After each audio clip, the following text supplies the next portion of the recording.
Friends, welcome back to my channel. बृहस्पतिवार गुरु को बुद्धि और शिक्षा का देवता माना जाता है। गुरुवार को बृहस्पति देव की पूजा करने से धन, विद्या, पुत्र व अन्य मनोवांछित फल की प्राप्ति होती है। गुरुवार को भगवान विष्णु की पूजा का विधान है। इस दिन पूजा से परिवार में सुख शांति और जल्दी विवाह के लिए गुरुवार का व्रत करना चाहिए। गुरुवार की पूजा विधान के अनुसार की जानी चाहिए। व्रत वाले दिन सुबह उठकर बृहस्पति देवता का पूजन करना। बृहस्पति देव का पूजन पीली वस्त्रें, पीले फूल, चने की दाल, मुनक्का, मीली मिठाई, पीले चावल और हल्दी चढ़ाकर किया जाता है। इस व्रत में केले के पेड़ की पूजा की जाती है। कथा और पूजन के समय मन, कर्म और वचन से शुद्ध रहना चाहिए।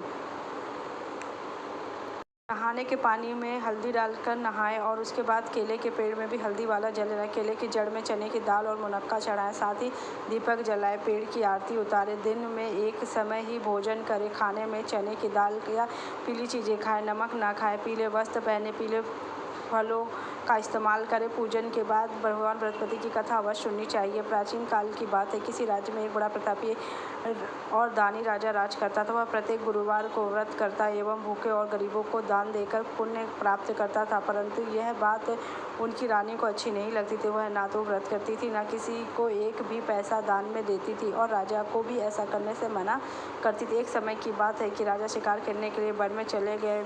घर पर रानी और दासी थी। उसी समय गुरु बृहस्पति साधु का रूप धारण कर राजा के दरवाजे पर भिक्षा मांगने आए। साधु ने जब रानी से भिक्षा मांगी तो वह कहने लगी, साधु महाराज, मैं इस दान और पुण्य से तंग आ गई हूँ। आप कोई ऐसा उपाय बताएंगे जिससे कि सारा धन नष्ट हो जाए, मैं आराम से रह सकूं। गुरुवार बृहस्पति देव ने कहा, हे देवी, तुम बड़ी विचित्र और संतान और धन से कोई दुखी होता है। अगर अधिक धन हो तो इसे शुभ कामों में लगाओ। कुंवारी कन्याओं का विवाह कराओ, विद्या और बाग बगीचों का निर्माण कराओ, जिससे तुम्हारे दोनों लोग सुधर जाए। परंतु साधु की इस बात से रानी को खुशी नहीं हुई। उसने कहा कि मुझे ऐसे धन की आवश्यकता नहीं जिससे कि मैं दान देती हूँ और जिसे मैं संभालने में मेरा सारा समय न। साधु ने कहा, यदि तुम्हारी यही इच्छा तो तुम्हें बताता हूँ कि तुम ऐसा करो। गुरुवार के तुम घर को गोबर से लेपना, अपने केशों को पीली मिट्टी से धोना, केशों को धोते समय स्नान करना, राजा से हजामत बनाने को कहना, भोजन में मांस मदिरा खाना, कपड़ा धोबी के यहाँ धुलवाने डालना। इस प्रकार 7 बृहस्पतिवार करने से तुम्हारा समस्त धन नष्ट हो जाएगा।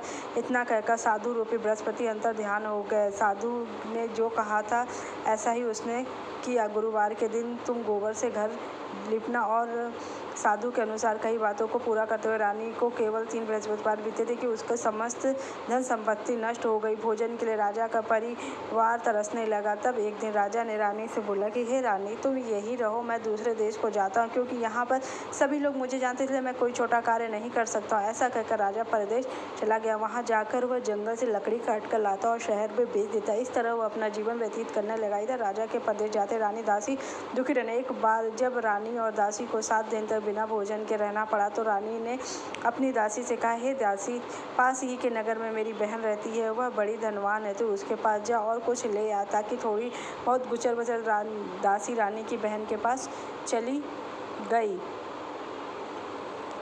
गुरुवार था और रानी की बहन उस समय बृहस्पति व्रत की कथा सुन रही थी। दासी ने रानी की बहन को अपनी रानी का संदेश दिया, लेकिन रानी की बड़ी बहन ने कोई उत्तर नहीं दिया। जब दासी ने रानी की बहन से कोई उत्तर नहीं मिला तो वह बिल्कुल दुखी हुई और क्रोध भी आया। दासी ने वापस आकर रानी को सारी यह बात सुनकर अपने भाग्य को कोसने लगी। उधर रानी की बहन ने सोचा कि मेरी बहन की दासी आई थी, परंतु मैंने उससे कुछ नहीं बोला, इससे वह बहुत दुखी होगी। कथा सुनकर और पूजा समाप्त करके वह अपनी बहन के घर आई और कहने लगी, हे बहन, मैं बृहस्पतिवार का व्रत कर रही थी, तुम्हारी दासी मेरे घर आई थी, परंतु जब तक कथा होती है तब तक ना तो उठते हो ना ही बोलते, इसलिए मैं नहीं बोली।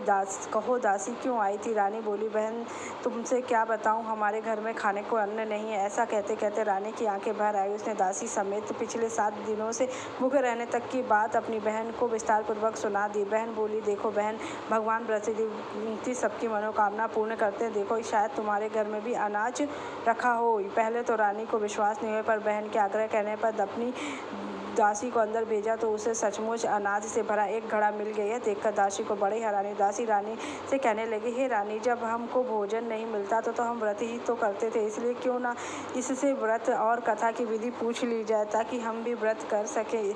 तब रानी ने अपनी बहन से बृहस्पति व्रत के बारे में पूछा। पहले तो रानी को विश्वास नहीं हुआ। ने बताया कि बृहस्पतिवार के व्रत में चने की दाल मुनक्का से विष्णु भगवान का केले की जड़ में पूजन करें तथा दीप जलाएं, व्रत कथा सुने और पीला भोजन ही करें। इससे बृहस्पति भगवान प्रसन्न होते। व्रत और पूजन के विधि बताकर रानी की बहन अपने घर लौट आई। 7 दिन के बाद जब गुरुवार आया तो रानी और दासी ने व्रत रखा। घुड़साल में जाकर चना और गुड़ ले आई, फिर उसे केले की जड़ तथा विष्णु भगवान का पूजन किया। अब पीले भोजन कहाँ से आए, इस बात को लेकर दोनों बहुत दुखी थे। चूंकि उन्होंने व्रत रखा था इसलिए बृहस्पति भगवान उनसे प्रसन्न थे, इसलिए वे एक साधारण व्यक्ति का रूप धारण कर 2 थाली में सुंदर पीला भोजन दासियों को दे दिए। भोजन पाकर दासी बहुत प्रसन्न हुई और फिर रानी के साथ मिलकर भोजन को ग्रहण किया। उसके बाद वे सभी गुरुवार को व्रत और पूजन करने लगी। बृहस्पति भगवान की कृपा से उनके पास फिर से धन संपत्ति आ गई, परंतु रानी फिर से पहले की तरह आलस करने लगी। तब दासी बोली, देखो रानी, तुम पहले भी इस प्रकार आलस्य करती थी। तुम्हारे धन रखने में कष्ट होता था, इस कारण से सभी धन नष्ट हो गया और अब भगवान बृहस्पति की कृपा से धन मिला है तो उसके बाद भी तुम ऐसी ही आलस कर रही हो।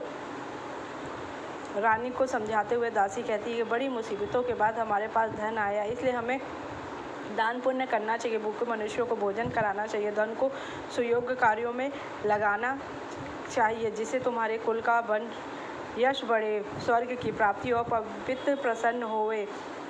दासी की बात मानकर रानी ने धन को शुभ कार्यों में लगाना शुरू कर दी, जिससे उसका यश फैल। बृहस्पतिवार व्रत के बाद श्रद्धा के साथ आरती की जानी चाहिए। उसके बाद प्रसाद बांटे और उसे ग्रहण करें।